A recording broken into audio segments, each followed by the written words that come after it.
Ilagay na yung ceiling green habang kumukulo. So, konti na lang, paluto na yan. Ito ang ulam namin. Ito naman ang ulam ng pusa. Nilagang tambakol at nilagang chicken breast. Una, painitin ng mantika. Igisa ang luya. So, igis lang yung luya hanggang medyo mag-brown lang konti lang. Pag medyo naamoy mo na yung luya, konti pa. Magtanggal ko siya ng lansa. Isunod ang sibuyas.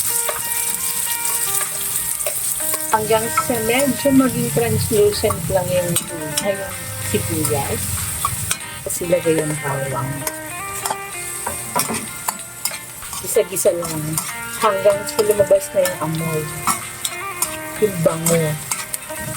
Isunod ang kalabasa.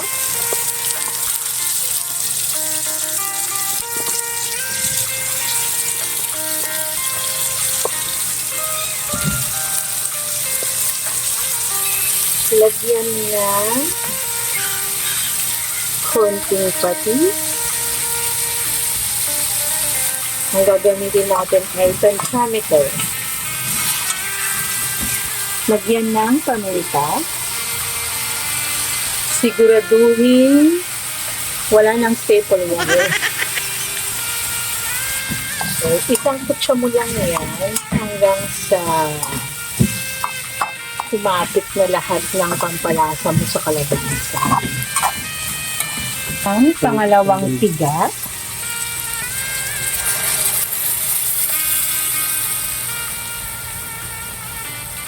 Hanggang sa medyo lumambot ang ating kalabasa.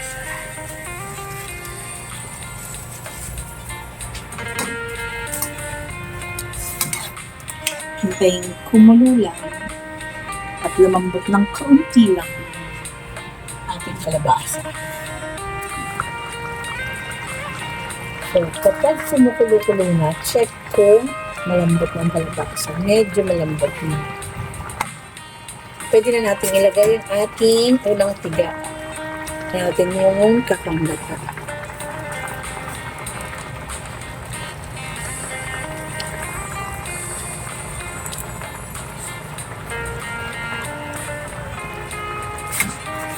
Fresh na kakamlata, pinapigaan ko sa palengke.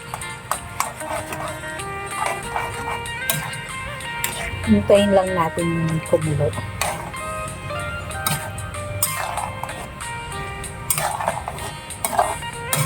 Bago matapos ang lahat, ilagay na natin ang ating sugpo. Nilinisan ko na yan, tinanggalan ko na yan.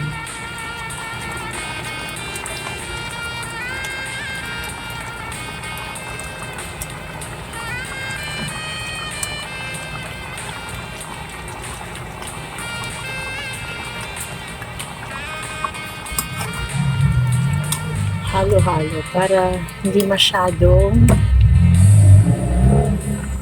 malapsak ang ating kalabasa at saka madali lang maluto yung hipon. Pag mula-mula na yung luto yun. Ilagay na yung ceiling green habang kumukulo.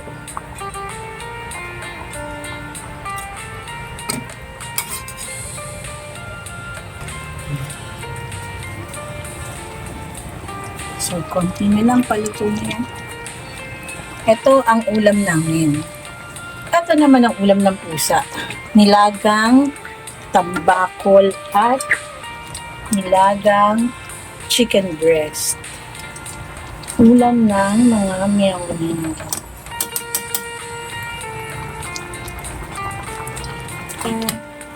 So, luto na ang ating ginataang hipon na may kalabasa. Malapit na rin maluto ang ulam ng mga meow-meow. At pinapainit ko para lumambot ang ating init. Ito.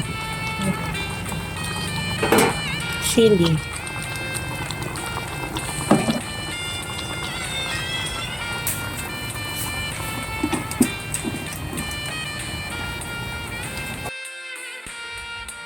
Kain tayo guys, at ayan na nga yung ulam namin. Ginataang kalabasa na may sugpo. Ayan. Happy eating!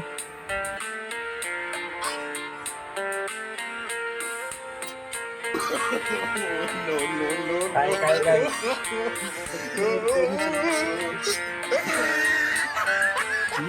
Ha? Yummy! May umiiyak ko no, ano no?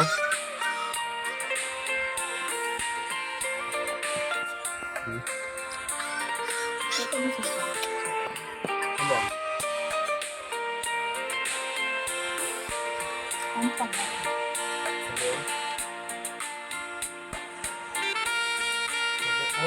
Ang pakati-kati.